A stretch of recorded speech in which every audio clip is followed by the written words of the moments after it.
새벽 3시 카페 셔터를 내리며 그는 오늘도 뒷문을 통해 커피 찌꺼기 봉투를 꺼냈습니다. 수십 잔의 커피가 남기고 간 진한 갈색의 흔적들. 남들은 냄새난다며 버리는 것들이었지만 그에게는 이상하게 익숙한 향이었습니다. 어릴 적 장판 깔던 아버지 손에서 풍기던 본드 냄새와 비슷했기 때문입니다. 도배일을 하던 아버지는 늘 손끝에 본드와 피스를 묻히고 퇴근하셨고 그 손으로 먹던 저녁밥엔 늘 희미한 냄새가 배어 있었죠. 그는 디자인을 전공했지만 취업에 번번이 낙방했고 졸업 후 3년째 카페 아르바이트를 전전했습니다. 기회는커녕 자존감도 남지 않던 어느 날 카페 매니저가 던진 한마디가 계기가 되었습니다. 이거 커피 찌꺼기 탈취제로 쓸 수 있다던데 그냥 말려볼래?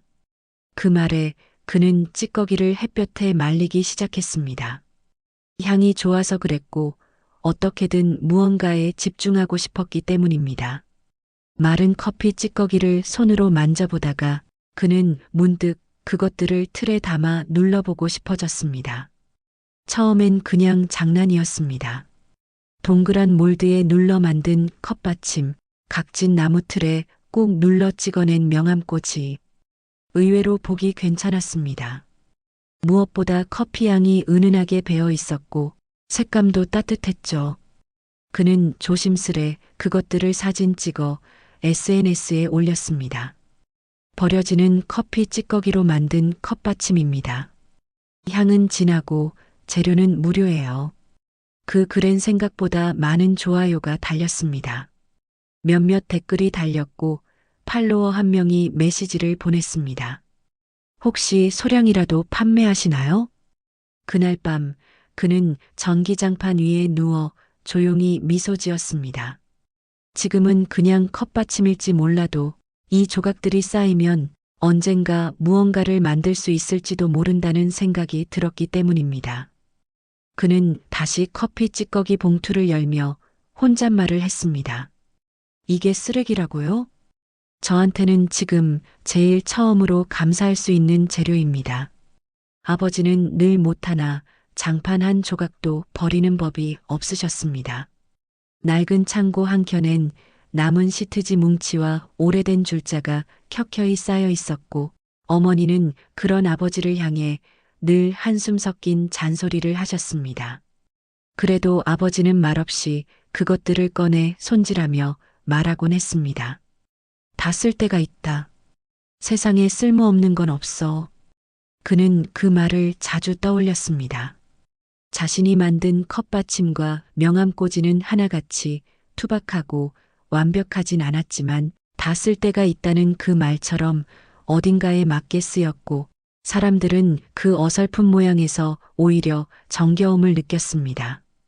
SNS를 통해 소량 주문이 들어오기 시작했습니다. 하루 5개, 많을 땐 15개. 그는 퇴근 후 혼자 커피 찌꺼기를 말리고 다듬고 가정용 오븐으로 압착하며 밤을 지새웠습니다. 그러던 어느 날 고객 한 명이 사진을 올렸습니다. 카페에 놨더니 향도 좋고 예쁘네요. 손님들도 물어봐요. 그 게시글이 작은 불씨가 되어 동네 카페 점주들로부터 DM이 들어오기 시작했습니다. 소품 몇 개가 연달아 팔렸고 동네 소규모 공방에서 협업 제안도 들어왔습니다. 그러나 늘 마음 한편엔 부모님이 있었습니다. 그는 서울에서 혼자 살았고 부모님은 여전히 고향 시골집에서 지내셨습니다. 지난 설 연휴에 잠시 들렀을 때 아버지는 허리를 제대로 펴지도 못한 채 마당 창고 앞에서 못을 고르고 계셨습니다. 그는 말했습니다. 아버지, 그 못도 이제는 좀 버리시죠. 그러자 아버지는 허리를 펴지도 않은 채 익숙한 웃음을 지으며 말했습니다. 버릴 게 어디 있냐? 네가 다 보고 자랐으면서. 그 말에 그는 아무 대꾸도 못했습니다. 어쩌면 자신이 지금 만들고 있는 이 모든 것들이 그 못 하나도 버리지 않던 그 삶에서 비롯된 건지도 모르겠다는 생각이 들었습니다. 그날 밤 그는 아버지 몰래 마당 창고에 있던 낡은 장판 조각을 하나 가져왔습니다. 그 장판에 배어 있던 본드 냄새와 커피 찌꺼기의 향이 묘하게 섞이며 마음 깊은 곳까지 밀려왔습니다. 그는 혼잣말을 했습니다. 이건 창피한 게 아니라 내 시작이었구나. 버리는 걸 모아 사는 삶, 그렇게 배운 근성이 지금 이 작은 작업실을 만든 거였구나. 첫 수익이 생긴 날, 그는 어머니에게 전화를 걸었습니다.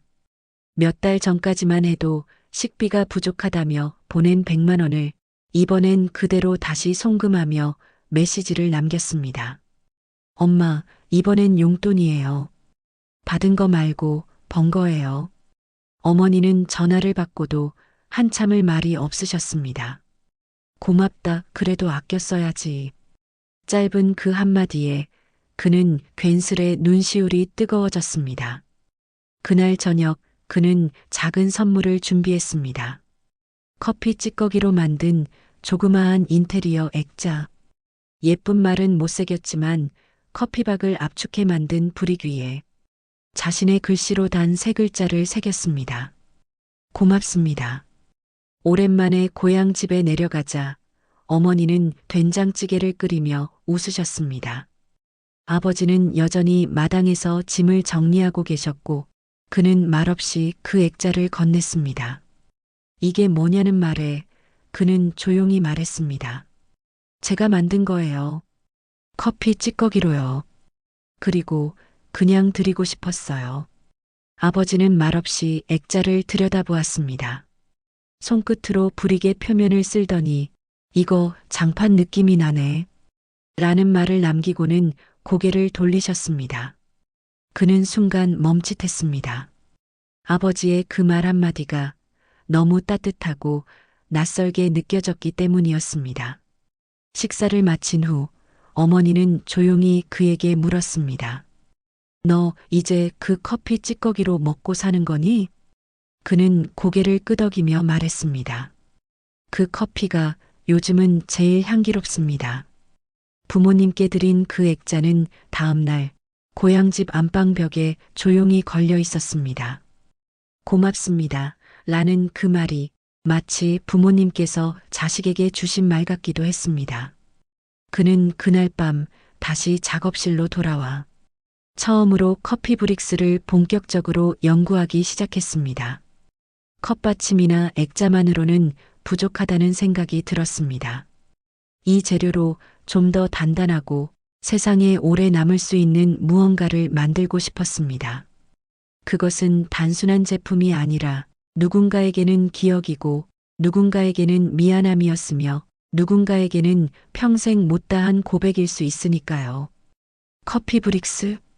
그는 노트 맨 앞장에 그렇게 제목을 써넣었습니다. 버려진 향기로 집을 짓는 마음으로.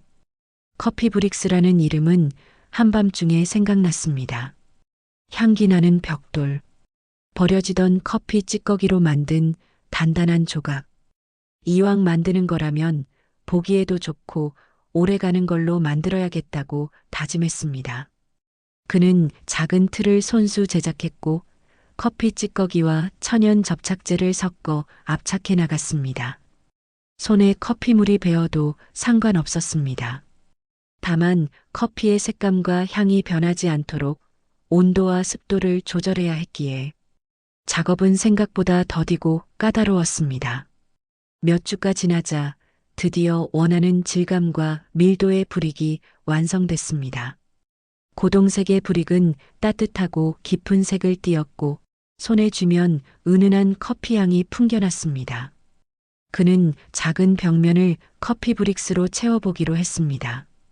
작업실 한쪽 벽을 브릭으로 채우고 그 앞에 향초와 커피잔을 놓았습니다. 사진을 찍어 SNS에 올리자 이번에는 예상치 못한 반응이 터졌습니다. 이 벽 어디서 살 수 있나요? 카페 인테리어로 너무 잘 어울릴 것 같아요. 혹시 대량 주문도 되나요? 그는 당황했습니다. 이건 그저 작업실 한쪽을 정리하려고 만든 거였는데 사람들은 그 벽에 감정을 느끼고 있었습니다. 그는 즉시 간의 작업을 멈추고 소규모 제작처를 찾아다니기 시작했습니다.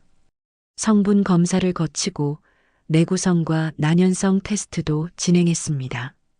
브랜드와 연결된 디자이너 친구가 이건 확실히 된다며 작은 샘플북을 만들어주기도 했습니다. 그때 처음 그는 커피 브릭스가 단순한 소품이 아니라 사람들의 공간을 바꾸는 제품이 될 수 있다는 걸 실감했습니다. 특히 한 카페 사장이 보낸 메시지가 마음을 울렸습니다. 우리 어머니가 치매인데 이 커피 브릭 냄새 맡으시더니 예전에 마시던 커피 생각난다고 웃으셨어요. 그는 그 문장을 여러 번 읽었습니다. 그리고 조용히 생각했습니다. 벽이 공간을 바꿀 수도 있지만 때로는 그 공간이 사람의 기억을 건드릴 수도 있겠구나. 그날 밤 그는 다시 고향집 안방 사진을 꺼내 보았습니다. 고맙습니다라고 적힌 액자 옆 벽면. 거기에 작게 브릭을 붙여드리고 싶다는 생각이 들었습니다. 이 벽이, 이 향기가 이제는 마음에 닿기를 바라는 마음으로 요즘 제일 핫한 인테리어 자재, 커피 찌꺼기로 만든 친환경 브릭.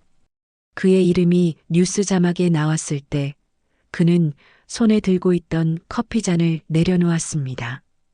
대형 카페 브랜드에서 정식 납품 계약을 맺은 지 채 한 달도 안 되어 그의 제품은 여러 매장에서 채택되었고 브릭을 벽에 붙인 감성 사진들이 SNS에서 연이어 확산되었습니다. 인터뷰 요청도 들어왔습니다. TV 촬영팀이 좁은 작업실로 들어와 마이크를 달아주었고 리포터는 그에게 물었습니다. 처음 이 제품을 만들게 된 계기가 뭘까요? 그는 카메라를 똑바로 보지 못한 채 말했습니다. 커피 냄새가 어릴 적 아버지 장판 냄새랑 닮아서요. 그 말에 제작진은 잠시 조용해졌고 화면에는 커피 브릭스를 쌓아 올리는 그의 손이 클로즈업 되었습니다. 방송이 나가고 나서 반응은 폭발적이었습니다. 커피 찌꺼기로 만든 벽돌이라는 개념이 신선했고 그 안에 담긴 스토리까지 사람들의 마음을 움직였습니다. 주문량은 감당할 수 없을 만큼 늘어났고 자연스럽게 그는 소규모 공장을 임대하게 되었습니다. 지자체에서도 환경 스타트업으로 주목하며 지원을 약속했고 대학 후배들이 인턴십을 자원하기도 했습니다. 그는 수첩을 꺼내 들었습니다. 며칠 전 부모님 생신이 적혀 있는 날짜가 다시 눈에 들어왔고 그 옆엔 붉은색 볼펜으로 작은 메모가 적혀 있었습니다. 비행기표 예매. 처음 수익이 났을 때부터 그는 이 계획을 가슴에 품고 있었습니다. 평생 서울도 서너 번밖에 안 올라와 본 부모님. 아버지는 여권조차 없으셨고 어머니는 비행기를 타는 걸 무서워하셨습니다. 하지만 이번엔 꼭 보내드리고 싶었습니다. 그가 만든 커피 브릭스가 유럽 전시 초청을 받은 지금 누구보다 부모님께 먼저 보여드리고 싶었기 때문입니다. 그는 핸드폰을 열어 항공권을 검색했습니다.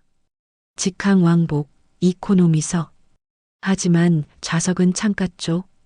창밖으로 구름을 보며 부모님이 어떤 표정을 지을지 상상했습니다. 그는 혼잣말처럼 중얼거렸습니다. 뉴스에 나오고 계약이 쏟아져도 제일 먼저 떠오른 얼굴은 그때 도시락 싸주던 엄마 얼굴이었어요. 그리고 장판 깔던 아버지의 손등이었어요. 토요일 오후 그는 고향 집 마당에 조용히 들어섰습니다.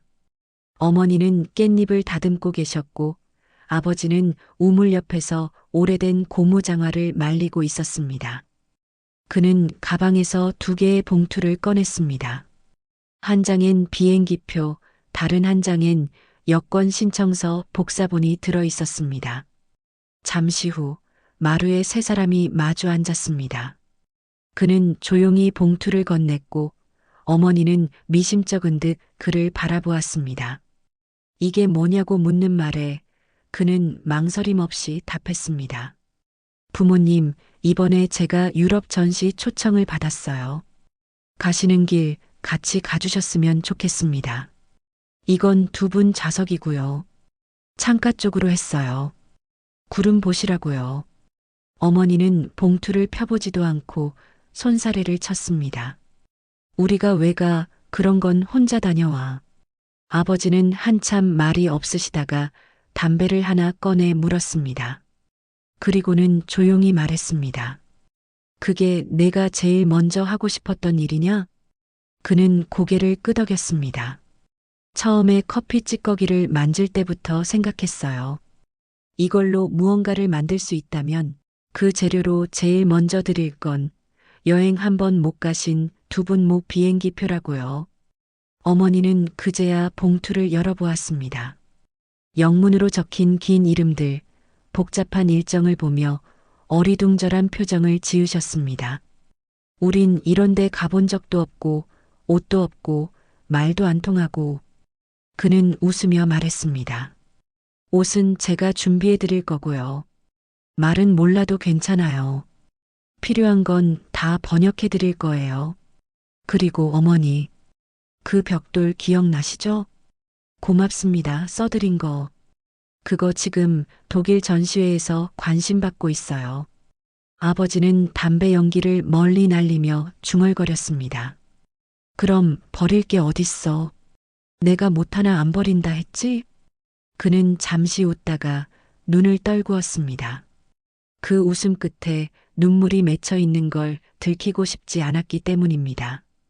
며칠 뒤 공항에서 부모님과 함께 셔틀버스를 기다리며 그는 부모님 손을 꼭 잡고 말했습니다. 이번엔 비행기입니다. 근데 이건 여행이 아니라 제가 드리는 첫 번째 집이에요. 그 벽돌로 지은 마음 한 칸짜리 집이요. 부모님은 그 말의 뜻을 끝까지 이해하지 못하셨을지도 모릅니다. 하지만 그 손의 온기만큼은 누구보다 따뜻하게 느끼고 계셨습니다. 호텔 창문 너머로 부드러운 아침 햇살이 스며들었습니다. 파리의 거리엔 갓 구운 크루아상이 놓여 있었고 작은 카페에선 진한 에스프레소 향이 퍼지고 있었습니다.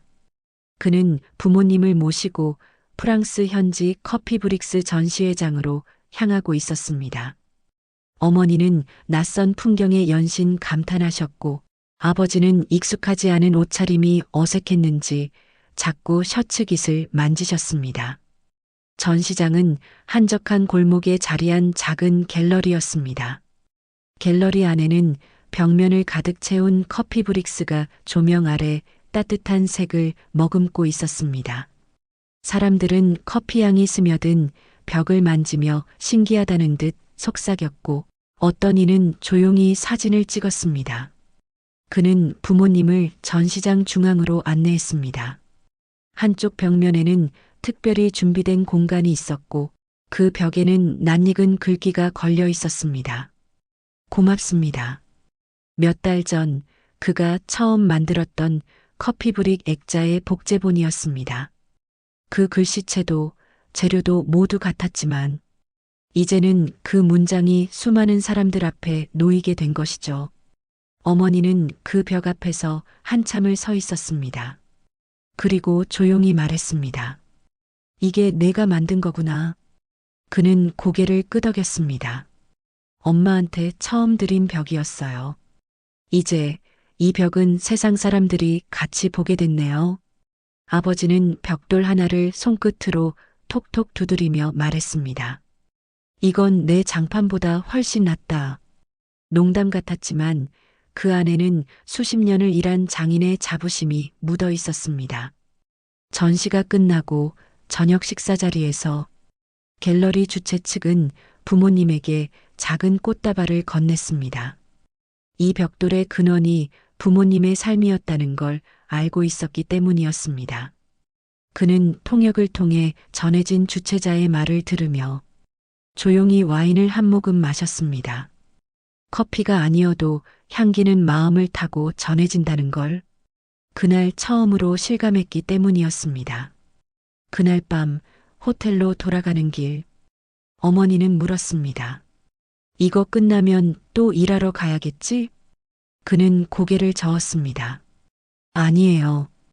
이젠 한동안 부모님이랑 여행이나 다녀보려고요. 지금까지는 일만 했으니까요.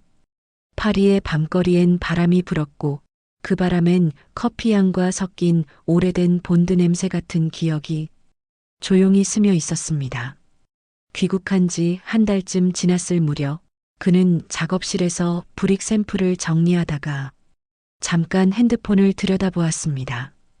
어머니에게서 카카오톡이 도착해 있었습니다. 하트 하나와 함께 짧은 메시지가 남겨져 있었습니다. 잘 다녀왔다. 우리가 이런 데까지 가보다니. 너한텐 늘 미안했는데. 이번엔 우리도 네 덕에 좋은 데 갔다 왔다. 고맙다. 그는 핸드폰을 내려놓지 못한 채 한참을 작업실 의자에 앉아 있었습니다. 사진첩 속에는 전시의 브릭 벽 앞에 서 있는 어머니와 아버지의 모습이 저장되어 있었습니다. 어머니는 낯선 옷차림에 조금 어색한 표정이었고 아버지는 무표정한 얼굴로 벽돌 하나를 손끝으로 만지고 계셨습니다. 그 모습이 묘하게 따뜻하게 다가왔습니다. 그는 그 사진을 프린트해 작업실 벽면 한켠에 붙였습니다. 그 옆에는 그가 처음 커피 찌꺼기로 만든 고맙습니다라는 문구가 새겨진 브릭 액자가 조용히 걸려 있었습니다. 브릭은 이제 하나의 브랜드가 되었습니다. 친환경 건축 자재로 이름을 알리기 시작했고 소규모 상점과 북카페, 전시 공간에서 향기 나는 벽이라는 이름으로 불리고 있었습니다. 그는 여전히 매일 브릭을 만들고 그 표면을 다듬고 포장하고 이름을 붙였습니다. 가끔은 주문서의 요청사항을 읽다가 울컥하는 날도 있었습니다. 돌아가신 아버지가 매일 드시던 커피 향을 기억하고 싶어요. 그 향기를 벽에 남기고 싶습니다. 그는 깨달았습니다. 이건 단순한 재료가 아니라 사람들이 간직하고 싶은 감정의 한 조각이었습니다. 그 감정의 시작이 자신의 가난한 청춘이었고 부모님의 굳은 손에서 시작된 사랑이었다는 걸 이제는 누구보다 분명히 알고 있었습니다.